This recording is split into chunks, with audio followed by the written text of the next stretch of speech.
68 till I die. You got somebody, hey, Jeff, shut up. No. I'm sorry, man. I blacked out for a second. This is Coach Bruce Pearl. I love the field of 68. I listen to it all the time. This is Duke head coach John Shire. Check out Field of 68 After Dark. This is Xavier head coach Sean Miller. I highly encourage you to take a look at After Dark, led by the one and only John Henson. Now listen to you guys every morning when I'm getting ready. From the bluest of the blue bloods to the smallest of the mid-majors. This is Field of 68 After Dark.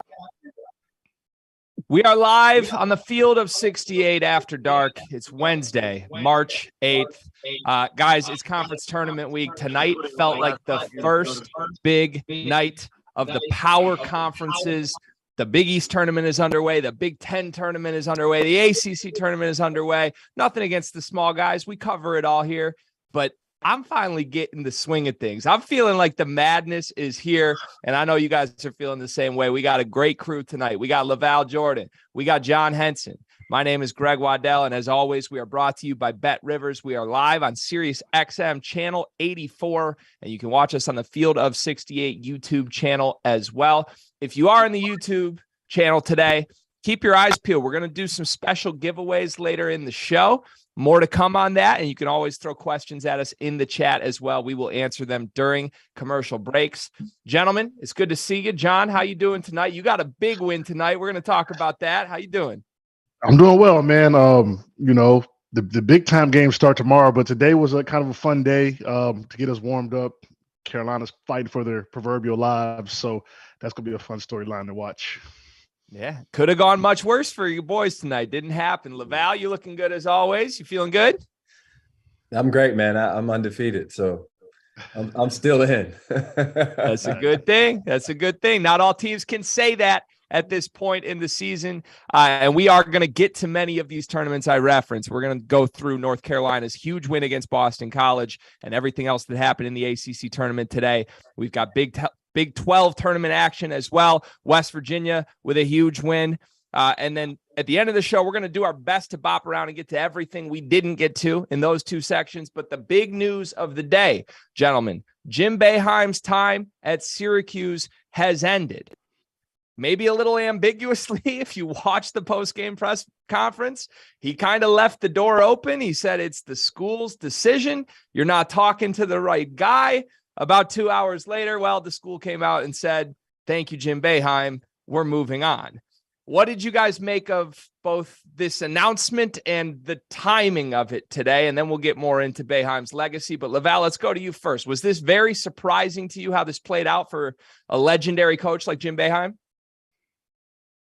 Yeah, I think it was, it was a bit confusing at the end. I think many people expected this could be, coach's last run at it. So that part wasn't surprising necessarily, but how it all played out, I think was a bit of a surprise. But look, it doesn't take away from any of his accomplishments, what he's meant to college basketball. I mean, he's been the coach at Syracuse since before I was born.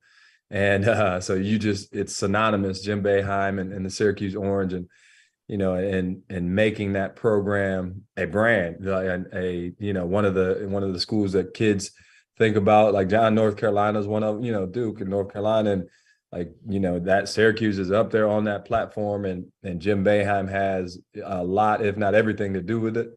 So you would like for him to be able to do it in his own way, if we were writing the movie script, obviously it didn't go like that. But like I said, it doesn't take away from it, what coach meant to the game and what he's done. It was just a bit, odd at the end, but a heck of a coach and a heck of a accomplished career. So he'll go down as a Hall of Famer. We all know that, and what he's meant to college basketball, is hard to put into words. John, how will you remember Jim Boeheim? One of the gatekeepers of the game. Second all-time in wins behind Coach K. So, his name is going to be synonymous with Syracuse and college basketball until, the end of time. It was definitely kind of weird how he went out. It was almost like the school was like, hey, Jim, what you going to do? And he was like, I'm not ready yet. And the school kind of had to make the decision for him per se. because a lot of coaches announce it and they say it's your last year and they do the what coach at Notre Dame did, but can't argue with his accomplishments. National championship, Final Fours, was relevant for 40 years in the game of college basketball, which is hard to do, which is going to be even harder to do now with NIL and things like that. So, just appreciate the greatness. I'm glad I got to witness this. I got to play against Jim, which was kind of fun in the Garden. So, just blessed to have those kind of guys around to carry the game on and push it forward. Only thing I wish, Greg, I wish he would have been able to announce Adrian Autry. If it was going like you would have drawn it up, he would have been able to put Adrian on the pedestal and talk about why he's, why he should be the coach and why he's getting the job. That you would have liked to have Coach be able to say that and speak on him because they've been together so long, what he means to Syracuse and why he's the guy. Yeah. Yeah. I think that's a good point because, as you mentioned, Adrian Autry is now Syracuse's head coach. And if this was, your good old fashioned normal coach retirement tour, or not even a tour, if this was just a planned announcement, you would think, given the relationship those guys have, Jim Boeheim would want to do that. It kind of points this to me towards this not being mutual. Is that fair? I mean, John's nodding. Yeah, I think that is kind of because in the press conference, he's like, well, it's not up to me. It's not up to me. It's not up to me. And, I think we were thinking that we were like, oh, maybe he's going to talk to his family and, kind of. I did not expect it to come out the same day. Assess the situation. And then it's like the school was like, put this on Instagram. We love you, Jim. And that was it. So definitely could have been handled better. I actually thought that maybe he did not think he was going to lose a game today. I don't think he was prepared to lose today. And give that announcement or give that speech. And, there might have been some disagreements because I discussed this probably 2 or 3 months ago in a Field of 60 episode. They should be pretty good next year. Like he's going to have a pretty good team. He's got some kids coming in. So, he's probably looking at that like, man, I could probably go out a little better next year, but obviously the school probably made that decision for him and he'll be around, man. So he'll be fine. Yeah. There's a lot of guys on that Syracuse roster. roster. With no quote, right? There was no quote from Coach in the release. It was just like, thanks. Yeah. Yeah. It felt a little odd. He kind of, I mean, he said straight up, it's not up to me. You're talking to the wrong guy. Ask the school. And it's like the school had this saved in their drafts. They were ready to go based on how it played out. So interesting, man. I think the world of Jim Boeheim as a coach with all that he's done in his career. He's one of the greats from this generation of coaches who are leaving. I would be lying to you, though, if I said that just the way I will remember him feels a little different after the last couple of years, but really this year. I mean, he was really sour to the media this year. And I have a hard time believing some of those post-game press conferences where he was real ornery to student reporters didn't play some sort of role in this. Now, I don't want to overread it, but, for such a legend that he is, it's just surprising to see a school seem ready to move on from someone of his stature. So very interesting to say the least. Any thoughts on Adrian Autry, just around the horn before we move on? I mean, certainly, I think no one was surprised to see this name, but Mike Hopkins is another name people would throw around for the Syracuse job. What are your early thoughts on Adrian Autry, LaVall? More than deserving. He's been there. Again, you want to see, like, when you have it stay within the family, right? Obviously, I think a ton of people thought Mike Hopkins, if it would have happened, a few years ago, when he went to Washington, Adrian was the next man up in everybody's mind, and he more than deserves it. So I'm excited for him. Yeah, definitely deserves it. I think it's good for continuity of the program. Obviously, they have recruits and things like that they can, still be in contact with. It's not a whole new regime. So, Syracuse is a program that's going to be here, relevant for a long time. So it was a good hire to keep it going, keep it rolling, and keep it in the family. Yeah. All right. We'll see what happens with Syracuse. Certainly a program you're going to want to keep your eyes on going forward. A roster where in this new era, a lot of talented players where if the head coach departs, could they potentially play for other programs next year? Who's to say? We will have to wait and see. That wasn't the only coaching news of the night, gentlemen. And this one just happened within the last hour. It's very fresh. Texas Tech has parted ways with Mark Adams. I don't know that this is super surprising given the news cycle in the last week of what has happened with Mark Adams, an incident where he reportedly spit on a player and said some comments post spitting on the player that if he said them are pretty reprehensible. So I think this sort of felt like it was going to come at a certain point. Don't know that it felt it was going to come an hour after Texas Tech season ends. But John, what do you make of Mark Adams departing Texas Tech? You know, they looked into it, obviously, and they found some things that they probably were not too happy about. And if that is the case, you know, for him to step down is admirable of him. And I think he probably didn't have a choice. So the stories we were hearing were disturbing. So, you know, whether those were confirmed or not, I think him stepping down lets us know that, you know, he was not, you know, behaving himself in the proper manner of a head coach of a big time basketball program. So it needed to be done. So that's going to be another interesting opening in college basketball, man, because Texas Tech is they pulled themselves from the depths of college basketball and made themselves a little relevant. So hopefully they can keep that going. So it's going to be interesting to see who they hire, man. It's unfortunate for Mark Adams, but needed to be done, obviously, when they looked into it. Yeah, go ahead, LaVall. Yeah, I mean, you know, you don't know what's true and what's not, but obviously, if they had a better season, you know, maybe it ends different. But I think there was a lot of other things, you know, prior to that in the culmination of it all, you know, and so they came to an agreement, it seems, and so we'll see what happens next. But they've had a ton of momentum in the recent years. Obviously, Coach Beard leaving to go to Texas, so it'll be interesting to see, you know, how do you keep that momentum going now that, you know, you've not had a great year, and now Coach Adams steps down. He was, like John said, with Adrian Archer, he was the guy to keep it together with the recruits and to kind of keep it going in the right direction, and it hasn't. So it'd be interesting to see what they do from here.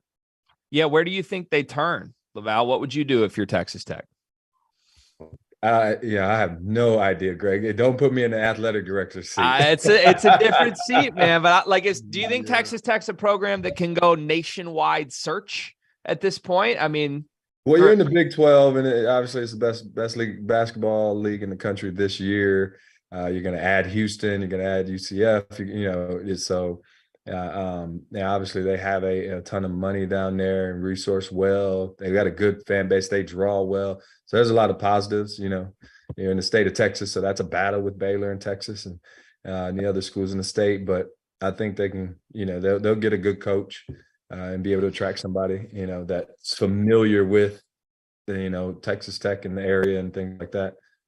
It's gonna be tough to get some kids in Lubbock. You know, they kind of had a system going right where they had some momentum as a winning program, a relevant program. So now it's kind of who can they hire, right? Who wants to go there, and they're probably gonna have to start from scratch. I'm assuming. I'm not trying to go to Lubbock. Yeah, you know, so they had a little momentum going. So it's gonna be interesting to see what they do, and also who they hire. You know, even the Texas job, if Terry doesn't keep the job, like, you're gonna have to really hire the right person, you know, because, you know, it's a situation where you need the right guy to be in there from a perspective of being a good person as well as a coach. So it's going to be very interesting. But Lubbock is Rodney Terry's going to Texas. Fine line. Texas doesn't keep him. Rodney. Yeah, no, Lubbock is not. You know, it's a fine line between Lubbock and Austin. I'm just telling you that right now. Well, let me throw my absurd theory back at you guys, because the moment that I read the report of the incident and the wheels are spinning that Chris Beard will not remain in Lubbock much longer, or that Mark Adams will not remain in Lubbock much longer, my instant thought is Chris Beard back to Lubbock. I mean, I've seen crazier things happen in this sport. It sounds like Chris Beard is trending to Ole Miss. Should Texas Tech try and go scoop up their old coach before he ends up a Rebel? Why not? Why not? Yeah, I mean, they could in theory, but I don't know, man. That would be weird, man. That'd be kind of weird. After all that has transpired. I mean, that would just be such an insane turn of events. What a short-lived rivalry between Mark Adams and Chris Beard. I mean, was looking like a year and a half ago. This is the next decade defining Big 12 basketball. And now here we are. I guess that's what happens when some poor They decisions. never coached a game against each other, did they? Did they ever play? No. Yeah, there wasn't there one. There was one last year, the return. That's last year, yeah. Went back. Yeah, that was the big moment. But hey, we didn't get to see too many more of them. It is what it is. I am going to read just quickly. We have some names that have been texted to me from an insider here. Names that are in the mix for Texas Tech. Paul Mills, Grant McCaslin, and Steve Lutz are the three names to keep an eye on. So Texas Tech fans, if you're looking for names, if you're wondering who your next head coach is, you can start right there. All right, gentlemen, coming up, we're going to move to some games that happened tonight, not some coaches that departed their programs. We got through that piece. We're going to talk John Henson's own North Carolina Tar Heels blowing out Boston College. Are they going to make the run again? Are they doing the same thing they did last year? We'll find out next on the Field of 68 After Dark. You're clear. Let's get producer Trevor in here.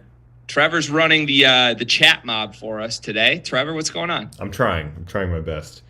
Jeff Parks in the chat says, does UCLA's announcement that Jalen Clark is done change their outlook or change their ability to get a 1 seed at this point? They've done enough. They'll get a 1 seed barring anything drastic happening. I think, I don't know if the Field of 68 top 4 seeds are. We've still got Purdue over UCLA at the moment. Okay, so I think UCLA will probably get a 1 over them, in my opinion. But, yeah, they've done enough, I think, to warrant that, position. Yeah, I agree with that. I think they got to win the Pac-12 tournament. Would be my take. I think it's Purdue's unless Purdue loses early. Maybe even if Purdue loses early, I think UCLA needs to repeat and be both regular season and Pac-12 tournament champs to get that 1 seed.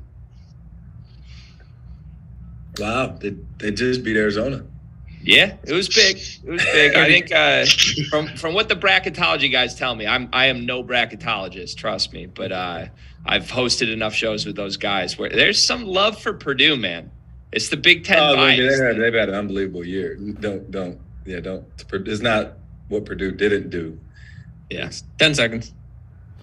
Down the stretch, though, it's kind of what Purdue didn't do. It's definitely going to be how UCLA and Purdue thinks these next games. Welcome back. It's the Field of 68 After Dark. Postseason play is here. Man, I missed this. I'm not going to lie to you. We love college basketball the whole season long. Everybody here, all the fans that watch the show, I'm sure love it too. But there's just a different feel when you've got teams playing for their seasons and everything is hanging by a thread. We had some great finishes tonight. We're going to break it all down for you. We got LaVall Jordan. We got John Henson. My name is Greg Waddell. We are live on Sirius XM Channel 84, brought to you by the good folks at Bet Rivers. And make sure if you're watching us on the Field of 68 YouTube channel, throw us a like, click subscribe for us. You can jump in the comments, throw some questions at these guys. We'll get them answered in the commercial breaks and at the end of the show on the afters portion of the Field of 68 After Dark. All right, let's move to the ACC where, John, your boys got a big one tonight. Carolina blows out Boston College. Simply put, if they lost this game, they were not going to make the NCAA tournament. They don't have to deal with that now because they beat Boston College, but they still have work to do. This was an impressive showing for North Carolina. Many of their wins this year, quite frankly, have not felt this way. This kind of reminded me of the North Carolina last year in the NCAA tournament. So what is your take on your Tar Heels? Is this a turning point? Have they flipped the switch, or was this more just a one-game thing? I don't know if a switch was flipped, but if you look at the stats, Leaky didn't take a 3, Pete didn't take a 3, DeMarco Dunn hit 2 threes, but you see a sort of efficiency from them that you don't really see from North Carolina as of late, especially from the guard spot.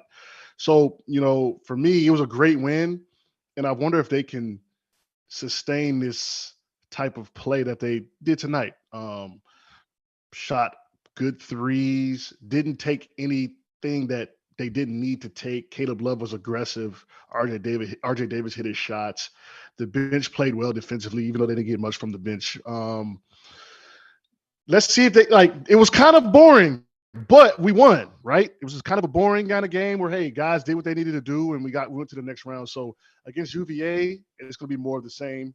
Leaky Black took 16 shots in that Duke game. That's not how you win basketball games. So he only took 2 tonight, right? So let's see if this can be sustained. We can definitely beat UVA. But I'm worried, man. It's going to be a gauntlet, man. If we get past UVA and then, the other side with Miami and Duke. But tonight was a good showing. They played like their lives depended on it, and hopefully they can keep this stretch up. And I would say, I don't know if you guys agree, but do they have to win the AC tournament? They have to win it to get in. They can't even championship. They can't even get it. They have to win it. Are we agreed on that? They have to win it. Okay, they so 1-9 against Quad 1. So this it's going to be fascinating to see what they do with their backs against the wall. It's going to be one of the storylines to kind of watch for this week. Yeah, one at a time. You appreciate that they came out like they knew what was on the line, because they've had some other games where it was on the line and they didn't necessarily show up. So Caleb Love, the way that they played, inspired, they looked like it was meaningful. They looked desperate. It was like, hey, this is our we got to do this to advance. And so now, I don't know if it flipped. Every time they win, we ask is a switch flip, and then they kind of go back to what they have been. So by the time you get to March, you are who you are. But you can kick in some desperation if you got some seniors or some guys that know they aren't coming back. You know how that is, John. Hey, this is the last hurrah and the last dance effect. But it was good. It hurts, my guy Earl Grant's on the other side. I think he's done a great job. So I was hurting for him, but a good win for them. Just when I look at Carolina, I just go to the assist column, and it's like if they continue to do that, they have 16 assists tonight. It's like that is a part of the recipe that they need to keep, and it's been up and down when they're sharing the ball, when everyone's involved, when Caleb is not forcing the issue. Hopefully Armando's ankle's okay, because he went out with the ankle deal. So hopefully he's back and feels like himself tomorrow. Yeah, and Armando did return in the second half. Who knows exactly how, I guess, what percent is he? I don't think he's at 100% clearly, but good to see him back in the game. I would just say this to your question, John, about do they need to win the ACC tournament? I just think they need to keep winning. But if they keep winning in the fashion they did tonight, are you really telling me if they beat Virginia and let's say they just get to the ACC final, maybe they don't win it, but let's say they get there, but they beat Virginia by 20 plus. Are they really going to be kept out? Like, I know the committee. You mean for their second Quad 1 win, Greg? Look, man, who's on the bubble right now, LaVall? If we throw a blind resume up and it was that without the names, what would you be saying about it? The style points is definitely a factor. If they can dispatch Virginia easily, and then it'll be Clemson or NC State, or I don't really know the side of it. I think it's Clemson and they can dispatch. Clemson's not necessarily. Yeah, they're on the side with Clemson and NC State. Yeah, so and if NC State rolls and they dispatch of them, and then they get a Miami Duke, and they take if they get to the game in the Miami Duke game, and maybe it's a toss up close game towards the end after they whoop these 3 teams. I don't know. It's gonna be on the edge of our seats, right? Because there's a lot of there's other like Wisconsin, they're done, right? Like Wisconsin is just Wisconsin just got knocked off the block. So like things could change this week too, man. Wisconsin. Yeah. Well, that's my point. Is like I get the resume game. Obviously, net rankings, quadrants, all that. It matters. I understand that the eye test is not how this works. But is anyone in that room really going to tell me they watched Wisconsin tonight go down 27 points to an Ohio State team that lost 13 of 14 games at one point over the last 2 months? And you're not going to put a Carolina team who's doing the thing they did again last year? Like, let's not forget, Carolina was a bubble team all of last year. And then they turned it on at the end of the year, and everyone still wrote them off. And then next thing you knew, they were in the national championship game. Let me throw this at you, Greg. So Michigan's 3-11 versus Quad 1. So you're telling me Carolina beats Virginia, Michigan loses to Rutgers. Who's in? Well, in that case, if it's really those 2 teams, I'm looking at the team that has the head-to-head win, LaVall. I'm looking at the Tar Heels. You could go there. But that's not how it works, right? Like, I know that's not how it works. I just had to go with your hometown favorite. oh, yeah, that disgusted me to say out loud, LaVall. That disgusted me, man. We need more than just Rutgers, trust me. And I'm going to the Big Ten tournament with my cape on to drag this team straight to the NCAA tournament with every fiber in my being. You guys mentioned another ACC team that looked, I mean, incredible tonight, to say the least, NC State. This game was over before halftime. I don't know how many points. I think it was over 50, maybe 53 points in the first half from NC State tonight. That backcourt, guys, is terrifying. There are a lot of top seeded teams that should be absolutely terrified of seeing this NC State team in their pod for the NCAA tournament draw. LaVall, how far could this NC State team go in March? Well, when you just talked about Carolina and what they did last year, it was because of their guards, turning it up and they were phenomenal throughout the tournament run. What those two guards did tonight, you're sitting there going, okay, if we have one really good defender, we can put him on, to Quavian Smith. But who's going to guard Jaquel Joyner? I mean, those two guys, if you got two guys like that, Jaquel Joyner, I mean, individually, his ability to get separation and make a shot, and they're electric. They just played with an extreme confidence tonight. And I mean, that was scary. They're a team you don't want to run into, certainly, especially with those guys playing like that, going for 30 and 20. And I mean, they poured it on from start to finish. So, you think about Carolina and what was the difference is like the guards stepped up and they were hard to stop. These guys have a pair of guards that are hard to deal with. Yeah, dynamic guards. Joyner had 20, 10 assists, and 7 boards. Cravion Smith had 20 points, 8 that is a scary number. And it started from the jump. I mean, NC State came out and I was watching the game like, well, this will be over pretty soon. So yeah, NC State's one of those teams that they play tomorrow, and I don't think those guards are going to cool off. So I think the ACC tournament in general is in trouble because those dudes are going to come out firing tomorrow and the next day and the next day. So it was a fun game to watch. I love watching NC State, even though I don't like NC State. I like watching them. And I hope the Tar Heels and them meet, man. That'll be a fun game to kind of maybe go to the championship just for a triangle perspective, man. NC State kind of, always being a little stepbrother, man, trying to, beat us. So it's going to be – I hope that comes to fruition. Now, the term "little brother," LaVall's heard that in his days. I know that here in the state of Michigan, man. Is that are we going to the little brother? Listen, when I was at NC State, it was light. So we want to keep it that way. When I was there, when I was playing, it was a light day. So we want to keep it like that. For sure. Yeah. That would be a fun matchup if we get to see that. If both teams can take care of business tomorrow, I would really like to see a quote unquote hot North Carolina team taking on a quote unquote hot NC State team with a lot to play for. Last game I want to talk about from the ACC quickly. Pitt had to scratch and claw their way to a victory tonight against Georgia Tech. It's not often that you have a team that was right there at the end of the regular season as a champion in that conference, and they're on the bubble. I mean, this team is last 4 safe seeds heading into today's results. Their season was hanging by a thread. They got the win. I don't know that that's necessarily enough to put them firmly in the field now. Maybe it is with how weak the bubble looks in general. But John, from what you've seen, does Pitt deserve to be in the field of 68? I think they do. I think their body of work, they deserve to be in there. It's so unfortunate. Like, you go for a 2-point loss, puts you down to the 5th seed is crazy. But that's just the nature of college basketball.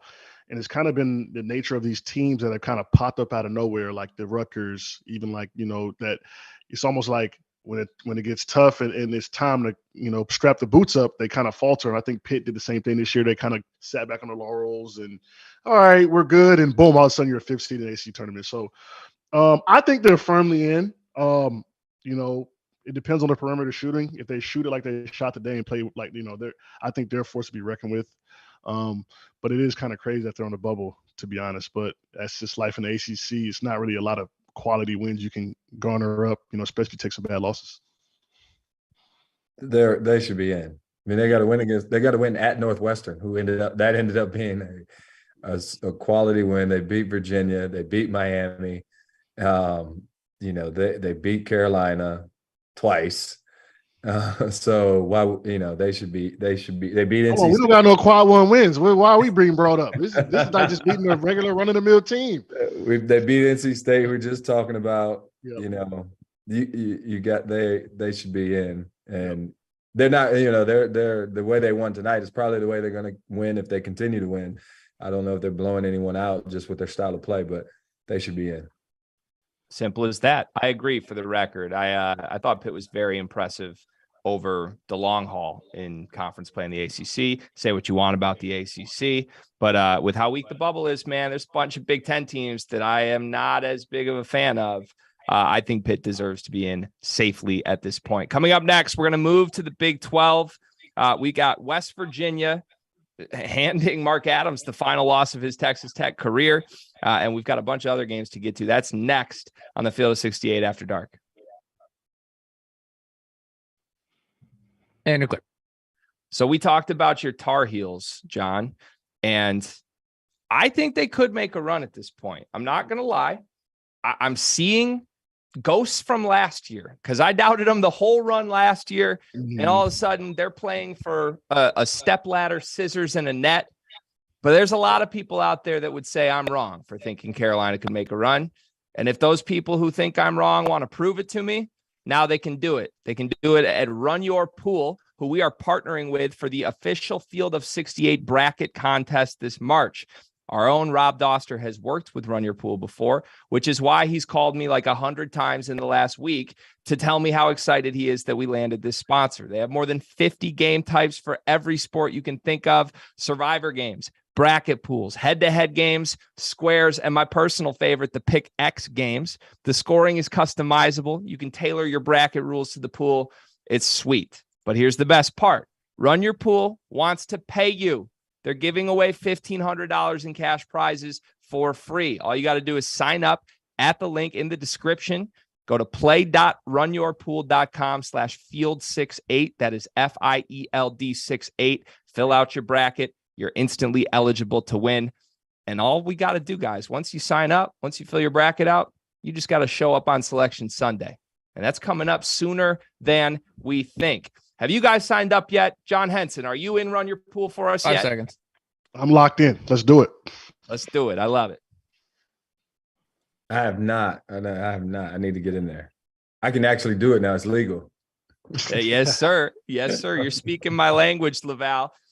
You're listening to LaVall Jordan right now live on SiriusXM channel 84 as I am convincing LaVall Jordan to join Run Your Pool, where we're hosting our official bracket contest this year. We are live on the Field of 68 After Dark, brought to you by Bet Rivers. You can watch us on the Field of 68 YouTube channel as well. Throw us a like, throw us a subscribe if you like what you are listening to.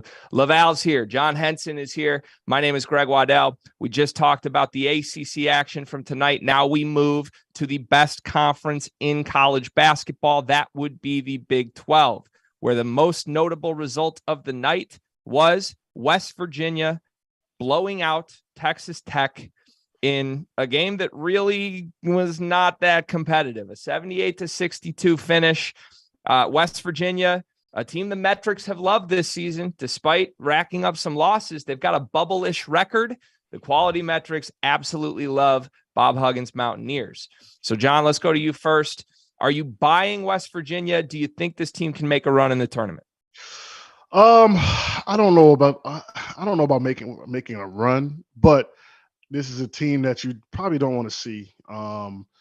They've played some tough games, some tough opponents, especially when they had that gauntlet of like 5 straight like top 15 teams, which they just kind of got them off on a bad foot. But they're a solid team. Huggins has a Huggins team, and they play hard, they play fast.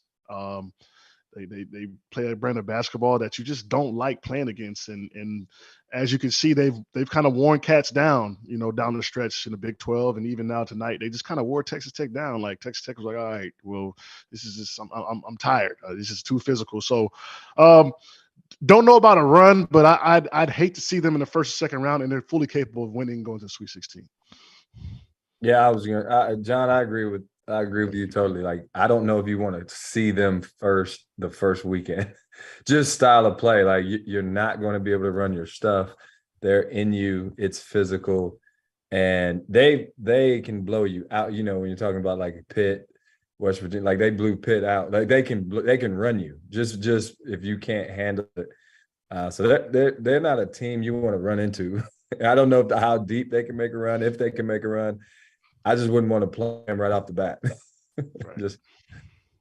Yeah, they've certainly turned their season around. They started conference play 5 consecutive losses, which, in a lot of conferences, anytime you do that, we would write you off for the whole season. In the Big 12, that's just a footnote, because sometimes you're playing Kansas and then Baylor and then Kansas State back to back to back.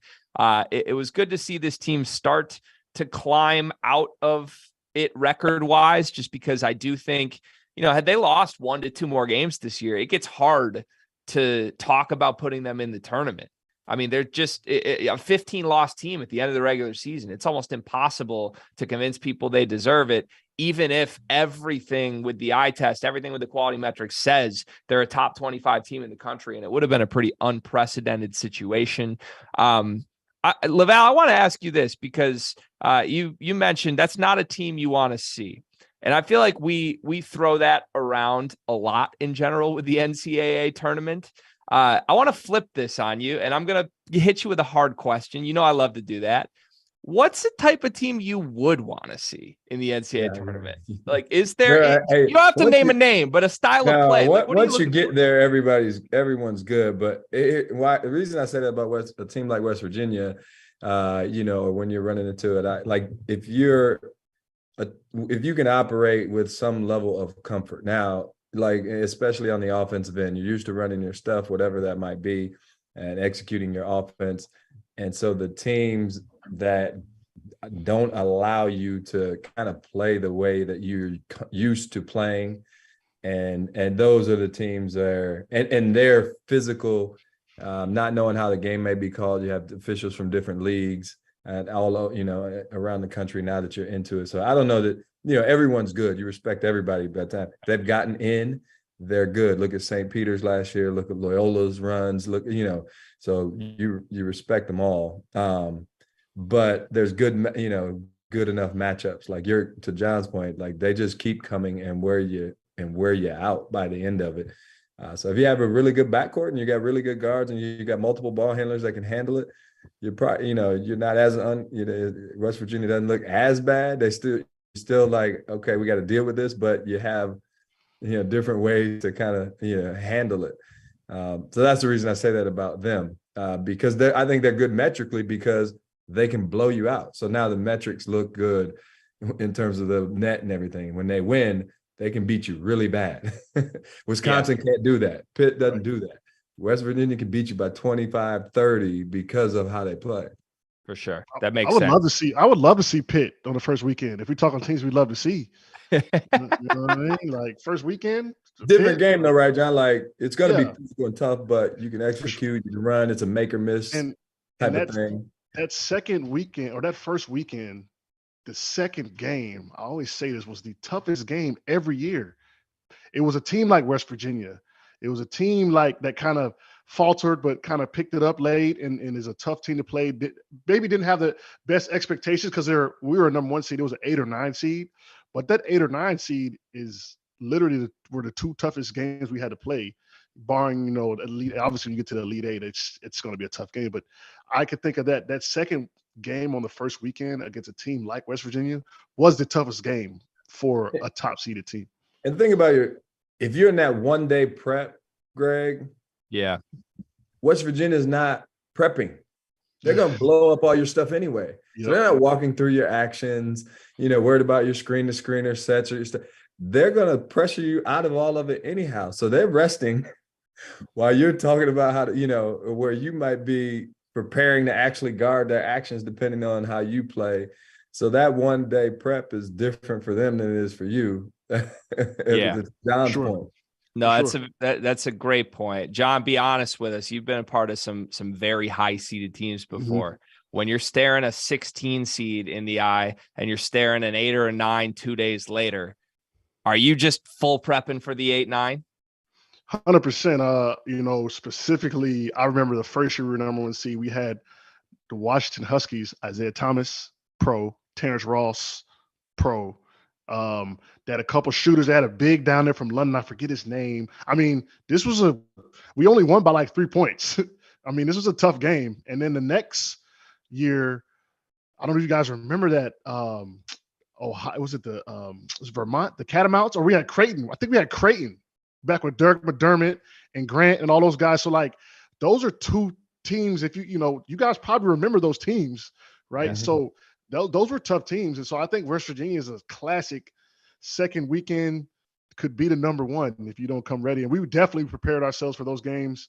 Those games were the most, I would say the pressure was on us the most, right? Like we had to get ready for those games because being a number 1 seed, you don't want to go home first weekend, man. That looks bad on the record, man. So Yeah. You had to get ready. LaVall, this also reminds me of a moment in your Michigan tenure. And obviously I'm a Michigan fan, so of course I would pick this out. But I remember a lot of talk about what a scary matchup VCU would have been for Michigan in the second round, right? And obviously you guys weren't a 1 seed. You didn't have a 16. You had to prep for that first game too. But Yeah, man, we snuck out the South Dakota State game. They had Nate Walters, who was a really good player. Yeah, he was in my draft. He got drafted with me, man. He got the best float I ever seen to this day. And he gave Trey Burke everything he can handle. But again, that second day we're going to play VCU, and it's like, all right, the 2-guard offense is kind of null and void because we're not going to run it tonight, fellas. We got to break the press and score off the press break. Yeah. Thank God Tim Hardaway Jr. had developed his ball handling skills by then. I'm going to say, I'm assuming I can give you full credit for the move to Tim Hardaway Jr. on the ball that game. Worked like just a gem, LaVall. Great job. Great job. All right, guys. So last question on West Virginia. I looked over to our friends at Bet Rivers because I am a betting man. I got a sprinkle here and there. The line for tomorrow's game, they play Kansas, is Kansas -3. I mean, that's a pretty eye-poppingly close spread for the team that just won the Big 12.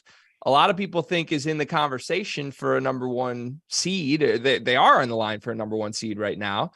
The defending national champs and the 8th seed in this conference. Are you surprised it's a 3-point spread, John?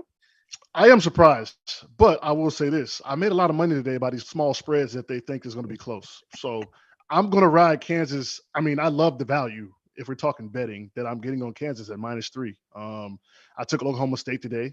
They blew them out. I took NC State as well. It was like -2.5. So these small lines, if you pick the right side, it could get ugly for the other side. So I love that line if from a betting perspective, but maybe they see Kansas as not being motivated, neutral court, who knows? But I think Kansas is going to dispatch them pretty easily. Go back to last time they played. It was a 2-point game now, and Kansas had 19 turnovers.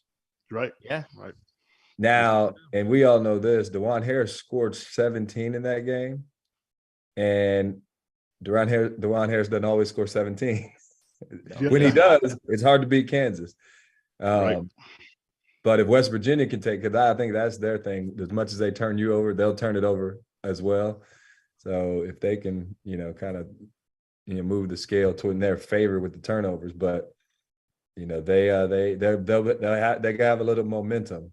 Kansas is walking out of the locker room. West Virginia's already played a game. I don't know how much does that factor in, John? Like when you had I think it's a style of play thing. I think West Virginia plays hard. They play aggressive. So I think that could also be a factor tomorrow too. Is West Virginia, how do they feel? We didn't necessarily play that at Carolina. We got up and down and we were in supreme condition. So it didn't really, I never can think of a time where I was like, oh, I'm so tired. So I don't know if that matters for college kids, but Kansas, I think, also wants to win this game. They want to kind of flex their muscles a little bit before they get to the tournament. So I like Kansas in this spot, but it's going to be a kind of a fun game to watch, especially like midday, 3:00. But I like Kansas though. I think Kansas will take care of them. I think Kansas is Did you, John? Let me ask you this: as a player, did you struggle with the bye, like team coming in that's played a game or two and you've been sitting? Because you guys were in that position a lot. Yeah, the first game was always tough. Now that I look back on it, the first game was always the toughest one because you're coming in fresh and the other team has been rolling. They've been in the hotel, they played already, and have nothing to lose. So the first game was always tough, and then kind of from there, it kind of smooths on out. Well, gentlemen, that was a lot of West Virginia talk. I have one final piece of advice for any bettors out there to wrap our betting segment here, sponsored by me and John Henson, and of course, Bet Rivers. You will never get rich fading Bill Self at the end of the season. That's the final piece of advice I will give you. Coming up, gentlemen, we will get to everything else we didn't get to. Let's fly around the Big Ten, the Big East, even a couple mid-major games of note. That is next on the Field of 68 After Dark. And clear. LaVall, I got a question for you. Do you ever get tired of trying to prove that you won an argument? I don't know. You don't seem like the most argumentative guy, but I'm just curious. You've got some takes on here. Every now and then you come back to your takes and you can take a victory lap on us. Well, I have an answer to your problem, LaVall Jordan. Vaulted is a new sports prediction app that turns your opinions into facts. You can store all your predictions and hot takes in your own vault now and forever again. You can challenge your friends. You can keep track of the results. You can prove that you, in fact, are the smartest person in your friend group. Vaulted is releasing more than 50 pools in the next 3 months. So you can download the app at the link below, sign up for your 3-month trial, and store your predictions now and forever. You guys probably know this by just doing a couple shows with me at this point. You can probably tell through the microphone here. I've been known to have a little bit of a petty gene and the wager gene in me. In my notepad on my phone right now, guys, is a notepad of bets that I have made in my personal life with friends and family for years. I'll read you some after the show wraps. I got to move this out of the notepad and into Vaulted. It's so much safer. I'm going to have to do that. Just saying. 10 seconds. I like that. It's like a you've got your how like Action Network app has like the log where you can see your units. Same thing. You got your personal units.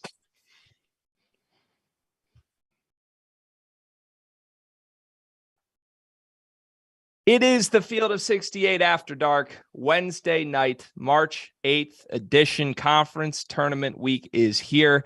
There's a ton to get to. We've already talked ACC action. We've talked Big 12 action. We've talked the departures of Jim Boeheim and Mark Adams. But guys, let's fly around. Let's try to hit as much as we can from the night that was in this sport before we get to our afters. Anything we don't get in this segment, we will stick around for afters portion and get to after the show. You can throw some questions at us as well in the YouTube chat. LaVall Jordan, John Henson. My name is Greg Waddell. Guys, let's dive right in. Let's start in my territory, the Big Ten. Ohio State, I would call it a statement win, but it sort of feels like it's a little too late for a statement win for a team that probably needs a couple more wins to get into the NIT. They did end Wisconsin's tournament hopes tonight, though. That's what happened, right, LaVall? I would say so. Just knowing that they were on the bubble and Ohio State hasn't been great. You can't lose, for Wisconsin. They needed that one to, I don't know if it would have secured them in, but they needed that one to keep themselves in the conversation, most likely, right? I mean, they have 6 quad 1 wins, but, faltering here lately, probably out at this point. But we'll see. I mean, they'll be sitting there sweating on Selection Sunday. John, are the Badgers in or are they out? They're out. They were leaking oil. Now they're officially they've officially stalled out. Like these last few weeks have been rough for them. It's unfortunate for them because they're a pretty good team. But Ohio State is also a team that I kind of watched them throughout the year. They have a high ceiling. So if you don't, they're young, John. They're young. Yeah. It's hard to be young in that league. Right. And it seems like whatever message the coach kind of put to them guys, like, maybe the message, hey, look, we're playing for next year. We're playing for minutes. We're playing for spots. We're playing for roles. So I think Ohio State players have taken it to heart as a young team, and they took care of the older Wisconsin team and kind of put them to bed. So yeah, they're done, man. Unfortunately, so. LaVall, you mentioned their youth. What do you attribute Ohio State's turnaround to this season? Is it just guys growing up a little bit and getting used to this? Because this was a historically bad stretch in the conference for a team that I think it's very fair to say is at least middle of the pack, if not higher, in terms of talented rosters in the conference this season.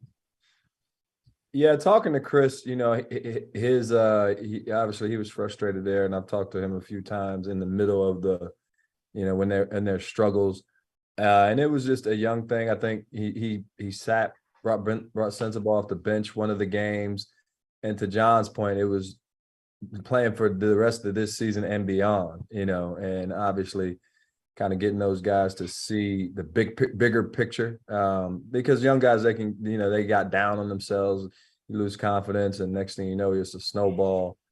So credit Chris for being able to rally them here lately.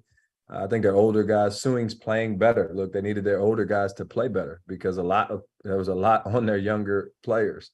So, you know, that has something to do with it as well. And getting comfortable without Zed Key. Like, he was a centerpiece for them. Not that he was going to score 20 points a night, but just a reliable defender, an anchor on defense, a communicator to get those young guys in position, a traffic cop in the back line. That hurts when he's not out there, right? You know, you got your big guy that tells everybody where to go, and he's not available. So that takes some time to get used to. Yeah.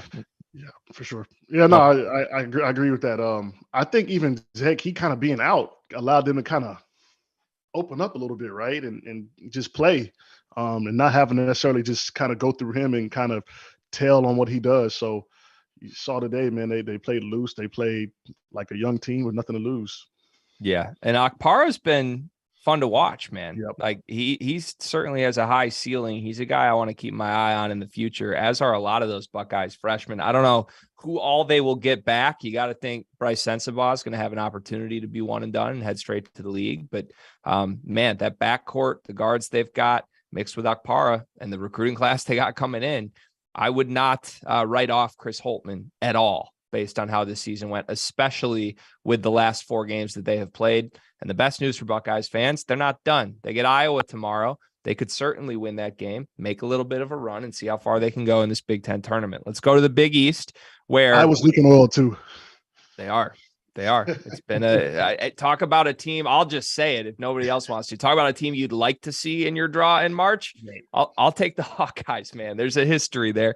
All right. Big East play. There was a very controversial finish tonight, or at least it sounded controversial at first. I think ultimately the officials did a great job and made the correct call and made it uncontroversial. But DePaul upsets Seton Hall. Shaheen Holloway's year ends in the first round of the Big East tournament.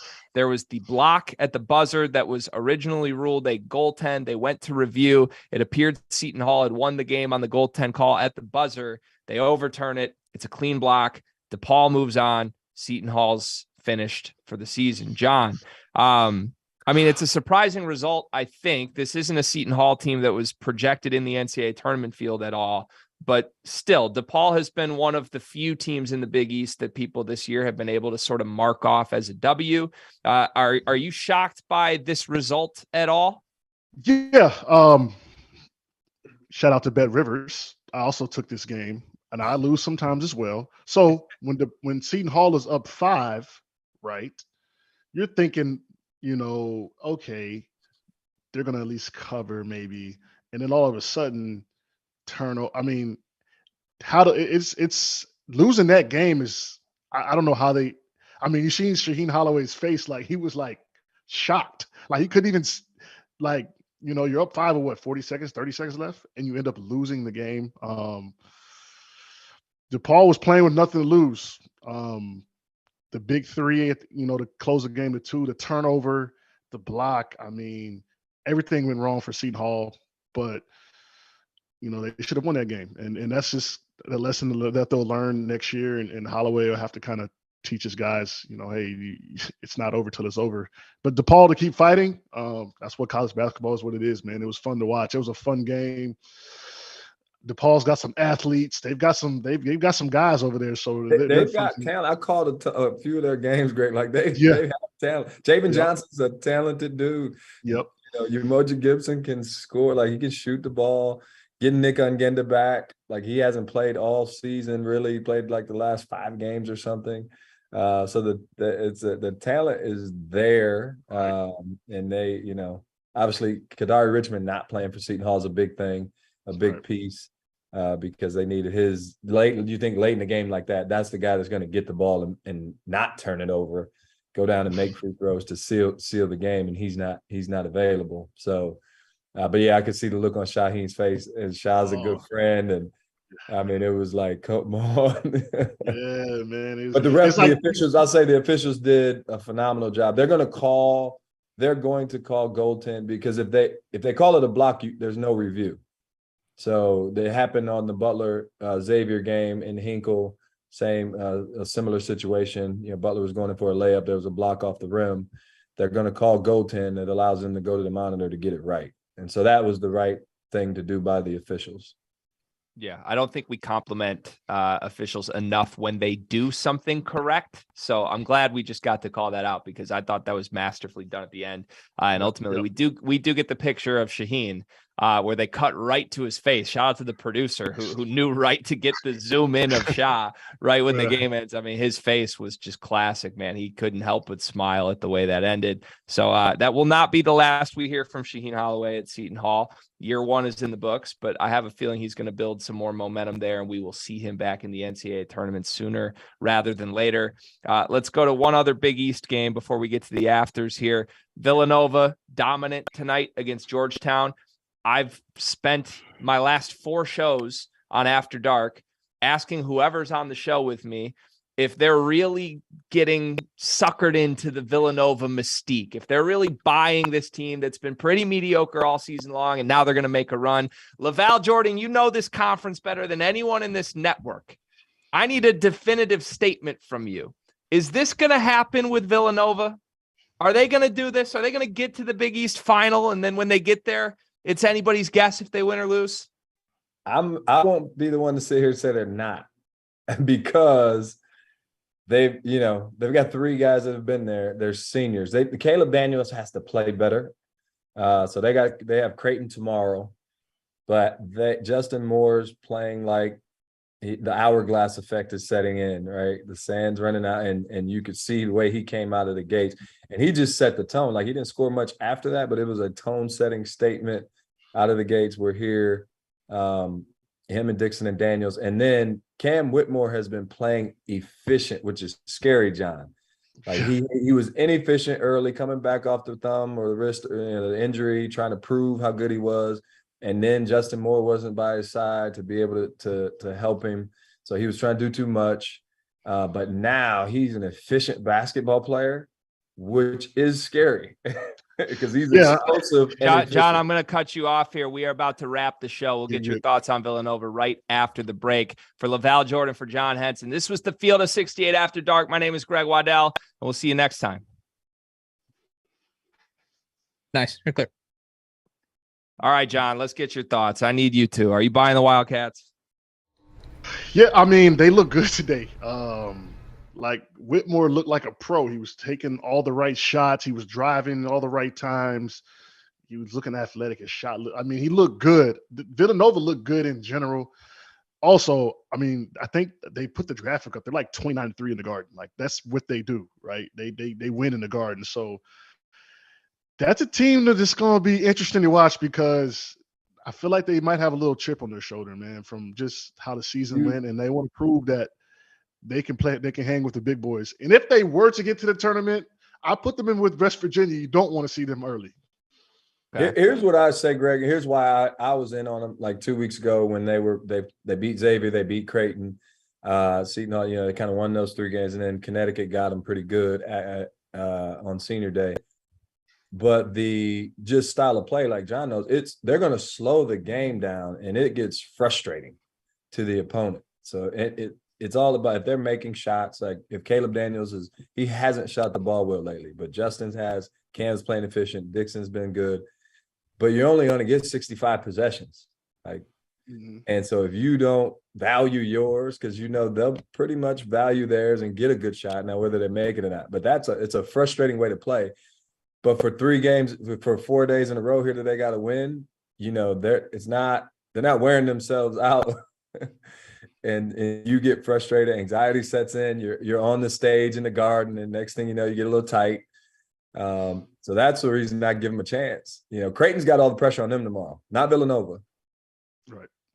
Yeah, that's a game to keep an eye on. There's plenty of great games tomorrow, but man, I'm a Big Ten guy. You guys know this. I have a hard time not flipping over and seeing what's going on in the Big East tournament. I don't know if it's just the mystique of knowing it's at the Garden. It's the mecca of the sport. Like, what's that like, LaVall? It's the best. It's having been in Big Ten, Big East. It's the best. Tomorrow's the best day, hands down. You go from noon to midnight, and the Garden's packed. And here's what makes it good. I told Rob this the other day. It's not just the fan bases, it's the random cats off the streets from New York that just want to come into the Garden and see the show. Like, they just want to see the block tonight from Nick Ungenda. Like, there's just people showing up. They want to see Kemba Walker do the step back. Like, they're just there to see the show, and they go, and it gets crazy. So Thursday's like the best day. It's a lot of fun. If you're a player, like, there's no better place to be. John, what's the ACC vibes like? I know in Greensboro, man, that's a controversial thing. I call it a cocktail party, man. It's a cocktail party out there, man. Everybody's just hanging out, rubbing elbows, talking about their investments and what they got going on. So I wouldn't say it's the energy of MSG by any means.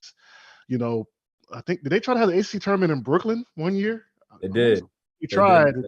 Didn't work out. So, we're back to Greensboro, North Carolina. So, yeah, I wouldn't say the atmosphere that when I played there, it wasn't like, it was a home game for us every game. So it was lovely, but it wasn't a crazy atmosphere like the Garden where, it's kind of electric. It gets a little buzzy when certain teams are playing. It's almost like a tournament atmosphere before the tournament. Yeah, that makes sense. What's, you can even go NBA days here, John. What's the best atmosphere you've ever played in? I like Portland and Boston are fun atmospheres. MSG's fun with the Knicks. I was when I was a young player, I was with LeBron with the Heat. So when he was down there in Miami, it was a crazy kind of environment, man. Just being in that arena with him and playing. We played him in the first round as well, my rookie year when they won it. So that was a sight to behold, man. Just 20,000 fans dressing all white, jumping around, fire everywhere. So that was probably my most memorable arena. When LeBron was in Miami, bar none, it was a craziest kind of crowd with energy wise. I believe that. Greg, you got to put that on a bucket list. MSG for the Big East tournament. For sure. Oh, I have to. You got to go. I would love it, man. Absolutely. I would love it. You can sense it through the television, right? I got the 3 screens up both this week and next week. Luckily I'll be in Chicago for the Big Ten tournament this week, but man, it's just the best, man. And it's always felt special. So it's good to actually hear, like, yeah, I'm just, the fan in me isn't making that up, right? There is something special about the Big East. So, all right, let's get producer Trevor back in here. See if we got any questions. I've been ignoring the chat for like 50% of the show. That's not usual. First of all, the chat's fired up as usual, but I do want to mention we're going to do a giveaway in the chat tonight during the afters here. Our friends at Bet Rivers, a $50 digital gift card to Top Golf being given away tonight as of right now to one lucky member of the chat. Greg, did we decide how we wanted to do this? Are we asking a trivia question? Are we going for best question they ask us? What are we feeling tonight? How about this? I'm sure John probably knows this off the top of his head. The first person who can type in the YouTube chat John Henson's career high in the NBA will get that $50 gift card. You guys will be shocked. Career high points, John Henson, NBA, go chat. You guys will be, you guys are going to like this one. Oh, I can't wait. I wasn't a scorer, so I'm pretty sure I remember how much I scored. I'm sure you do. Come on. Don't play like you know. You got to know. 100%. I was going to say 100%. I wasn't a scorer. So we have a wide variety of numbers. I'm not sure if people are just throwing things at the wall or what's happening here. I love it. Let me confirm. Yeah, we're gonna need the Yeah, answer. let's take a couple other questions and then we'll Yes. come back to it. How about that? We'll come back in like 5 minutes so people can get their numbers in and we can go back and look who was right. Don't cheat out there though. No, nobody Google this. I don't want cheaters getting a Topgolf gift card. Yeah, I knew that. I knew the answer. I love it. All right, we'll tease it. We'll come back 12:10. How about that? 6 minutes from now, we'll have John Henson announce his career high, and then we'll announce the winner. There we go. All right. All right, what we got, Trevor? Any questions? Yep, we'll go to Alex. He said, does anyone have an advantage when you're facing the same team twice in like a week? For instance, Baylor and Iowa State now facing again after they just faced each other. You saw that play out a little bit in reverse today with Wake and Syracuse. They were coming off the final game of the regular season. Q's won. And then, Wake Forest pulled away in the second half pretty largely. Yeah, I think the team that lost in those instances, because they're going to make an adjustment, more so than the team that just won the game. Like the last couple of years, we beat Xavier in the Big East tournament, and we had recently played them and lost to them, and so if there's an advantage because you change, you're more likely to adjust things, and especially in a short window. Yeah, and I think Baylor is. They're not playing to get. They're playing for a position in the tournament. I think their work's not necessarily done per se, from a regional standpoint, to that type of thing. So I think Baylor has a lot to play for, especially early. Those Baylor guards also, I could just be making this up, but they just seem like the type of dudes that I wouldn't want to see again. Like if I threw a cheap shot at them and beat them, I don't want to see those dudes again. Let alone 3 days later, however many days later it is, I would be a little afraid of that matchup if I'm Iowa State. Okay, Brady said, as a team, if you know you're already in the tournament, do you ever try to switch things up or try something in the conference tournament? If there's nothing on the line. When I played, we didn't. Yeah, I wouldn't say we were trying to hide what we were, because I think LaVall, you said that earlier. Like, you are who you kind of are at this point, I think. But yeah, I don't think we tried to disguise anything. It's not a college football bowl season, We kind of, So not that I remember, So No, yeah, you're gonna do what you do and get it, and that's gonna be enough. If you're already in, some teams put a little more stock. You just want to win. As a coach, you're just trying to win the next game. Yep. And your guys, you only get so many opportunities, John, is to cut down nets. So if you can go after a conference tournament championship, your guys want that. They want to be there holding a trophy. So it's as serious as even if you're in. Looking back on it, honestly, I wish we would have taken the conference tournament more serious. Now that I'm older and basketball's done, because we didn't really put too much stock into it at North Carolina when I was there my last 2 years. But I would have definitely, if I could go back, I would say, hey, look, this could be something to talk about for the rest of our lives. We win this thing. So, the motivation factor, I think, for kids, if I could say something, I would say, listen, man, play like it means something, because it's a big deal, man. You get a banner for this stuff, right? So, it's fun. John, is that a players-led thing to say, looking back on it, we really didn't care? Or is that even a thing where, the coaching staff could come in, it's less of a priority compared to you're already a 1 seed, you're trying to get ready for the week after? Yeah, knock on wood, especially if you're a top-seeded team, you're a 1-1-2 line, right? And nothing's going to really change that. You want to get to the tournament healthy. I think that's the biggest thing. And so that kind of is in the back of, I think, a lot of teams' mind and coaches' minds as well, going up into the tournament. You don't want your top guy to get hurt or be banged up. So it's a fine balance you have to find. But if you need to go get that championship to improve your stock, then it's a free-for-all. Yeah. I've experienced two things, Greg. One was and this was on the other side. We won the Big Ten outright in 2014 in Michigan, and Michigan State was pissed. So they came into the conference tournament to get their championship back. You know, Coach Izzo's saying it in the newspaper, and it's like so sometimes you have that where, you know, that's the driver, whatever happened in the regular season. But then, like you talked about when we made the big run at Michigan, and John, I don't know, like our guys were tired. We lost to Wisconsin in the Big Ten tournament, but you could just see it. They just were sick of playing against the Big Ten. They were like ready for something else, and you could tell as much as we were trying to motivate them as a coaching staff, they were just like sick of it. It was like the beat up, the grind, the same guys, and you could see it on their faces. It was like, not that they weren't interested, it was just like, enough. Like, we just want to get to the tournament. For sure. That's a factor too, because, you know, especially when we played, we were usually we were the number 1 seed, I think, my last 2 years. And you could see, like, I think we lost to like Florida State, and you could just see they were just so ready to play. We were just like, oh my God. Like, we're gonna have to deal with these boys at Bernard James. You know, we just like, man, these cats coming in here, they ready to take our heads off. We just trying to make it to we number 1 overall, man. We just trying to make it the next week. So that definitely is a factor. I need those exact same vibes from a potential Michigan-Purdue matchup on tomorrow at noon. You're right? definitely going to get that from 100. Like Michigan's going to come in there. Michigan is going to come in there, I think, and I don't know if they'll beat them, but Purdue is not. If Purdue doesn't come ready, I think they're going to smack them. Yeah, we got to get through Rutgers first, but I would not mind a Purdue team that just wants to be healthy a week later. I'd be okay with those vibes. let me ask you guys this quickly, and then we'll throw it back to the chat in a second. Actually, we're past overdue for John's points total, so we'll get that in a second too. I'm curious about that. I'm like on pins and needles. Okay, let's jump to it. What's the number, John? It was 28.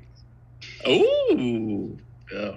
It's 28, man. Do we have a correct one? We Trevor? do. Brock guessed 28, and I must say Brock guessed it the first guess within maybe 15 seconds. So I don't know if he's got the fastest Googling fingers out there or what, but congrats to Brock. I will say this. I Googled it, John Henson career high, and I mean, it popped up all my career highs. So we can't give Brock too much credit because, I mean, it literally took me 30 seconds, but it's all good. We'll give Brock, you the guy, you know what I mean? We'll trust Brock here. Hey, 2 off from a 30-piece, though, John. For sure. I didn't even know my career high rebounds was 25. I just learned that tonight. Damn. So that's fun. That's nice. Shout out to That's extremely fun. All right, I want to go back because I had one more question for the two of you guys quickly, then we'll throw back to the chat.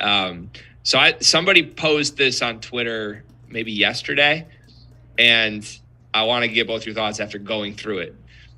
How would you stack rank the importance of 3 different types of banners you could get? The regular season conference championship, the conference tournament championship, or a Final Four banner? Let's say you don't win the national championship, but you make the Final Four. How would you stack rank the importance of those 3? Final Four's at the top. I think when you win the regular season, you're in the tournament most cases. If you're in a high major conference, so it depends on where you're at, right? If I'm still in the Horizon League at Milwaukee, it's the conference tournament. If I'm at Butler in the Big East, like it's hard to win Shaka Smart won an outright Big East title for the first time ever in Marquette school history. Think about that. So that's a big deal, and whether they win the conference tournament or not, it depends on what conference you're in. I'd say if you're in a bigger conference, the regular season. If you're in a smaller conference, obviously your probably only chance to get in there is the conference tournament. Okay. Yeah, I'm gonna go Final Four. I got knocked out twice in Elite Eight, and the Final Four, just from my older Carolina guys and the younger guys, even the guys that won it, that's like a lifelong bond and connection you have with your brothers. So, I never got there. So that's one of the things that in college I kind of am real sick about. So that's definitely number one. I'm gonna go regular season because it's a grind, especially when I was in the ACC, it was a grind. It was tough. And then tournament. We were in a high major conference, so the tournament, if you won the regular season title or LaVall, right, like you're in. You're in. You got a banner too. You get double banners if you'd like, but you got a banner. So. Okay. Good answers. Thank you for that. Yeah, a banner's a banner. I had to say that to my co-host the other day. He was trying to play. He's a Michigan State fan. He's trying to play things are clicking now. I just want to make sure we're good. I'm like, it's been a couple of years for y'all. You do know that, right? Like, we're not gonna say we could turn down a banner at this point, right? Like, go get yourself a banner if you think you're playing well. So, thank you for giving me some context there, Trevor. Let's do 2 more questions from the chat, and then we'll finish with our toasts. Perfect. Brady wants to know specifically for LaVall, how does a coaching staff get prepared on Sunday after they hear their teams draw? What are the first couple of things you do once you know the spot you're going and who you're playing? That's a good question. The first thing, the head coach and the players do media, but the assistants go right to work. I mean, your film, your video guy and assistant coaches, they see the bracket, so they're immediately divvying up the scouting reports for the other opponents, the other 3 opponents in the brackets, and gathering film on your first opponent to head right into that scout for tomorrow, or for tomorrow's practice. And then you're talking to your operations guy and administration about travel, right, John? When you need to leave to get to the destination, wherever you're going to go. As the head coach, you're trying to figure out, okay, what time we need to practice based on when we have to travel. But your staff goes right to work with scouting, opponent scouting, and trying to get as much information as possible, talking to other coaches, that have played against them, and everything that goes into, trying to learn about that opponent and that first team up. And then obviously the other 2 teams on the other side.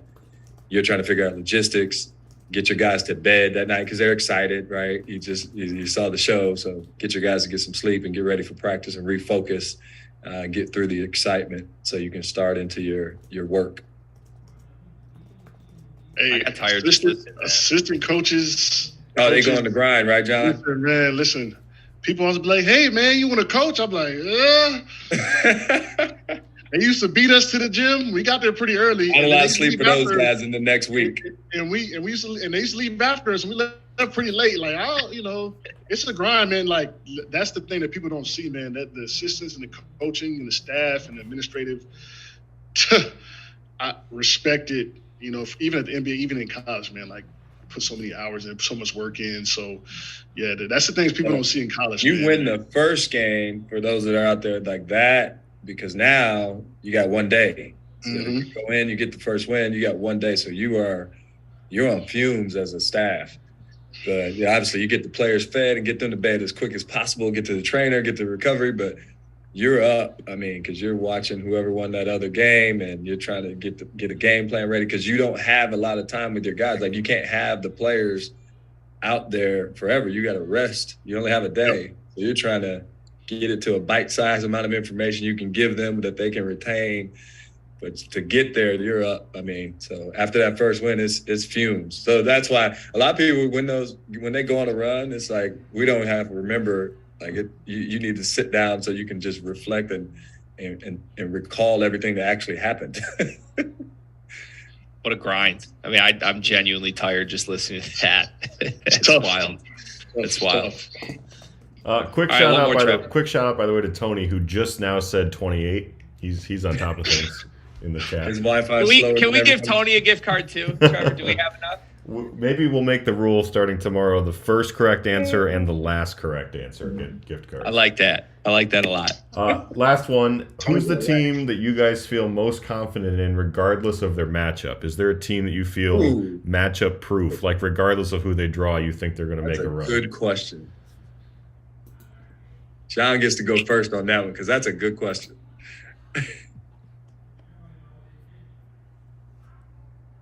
John's muted. John, you're muted.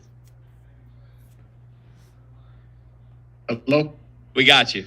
I'm back. All right. I was gonna say I like Houston. When I watched them play against Memphis, as we talked about before, teams not showing a lot of stuff. They went to a zone. They didn't necessarily have to go to a zone, and they played that throughout all second half, and they still ended up winning at the end. But I like Houston, regardless of matchups or what's going on. Houston, I think they have what it takes. Ooh, matchup proof. Houston's a good one. Man, that's a hard question, Greg. I don't know if I have a really good answer for that one. because no one's been that dominant this year where you're like, oh, it doesn't matter who they play. I think everybody. Houston's probably the most. They have the guards. They've got the toughness, the physicality, rebounding. If a team just bombs away from three like in Alabama, they can beat them. But they're probably the closest. I would say. UCLA without Jalen Clark's different. I probably would have gone there, but he's one of their best defenders, and their defense is so reliable. And Alabama has to make shots. If they don't, they can have an Oklahoma type night. Good question, man. Texas? It's a good answer. Guard play. You got enough at most positions. I don't know. Texas or Kansas might be next on my list. I think I got a surprising one looking through just the top 10 here. I can't believe I'm going to say this. I think my answer would be Gonzaga, because I think personnel wise, there's a nightmare matchup for a lot of the teams that are going to be on the 1 or the 2 line ahead of Gonzaga. Maybe not Houston, but we already said that answer, and I don't want to copy. But UCLA without, with the injury situation right now, I don't feel as good about them. Alabama can just go cold shooting.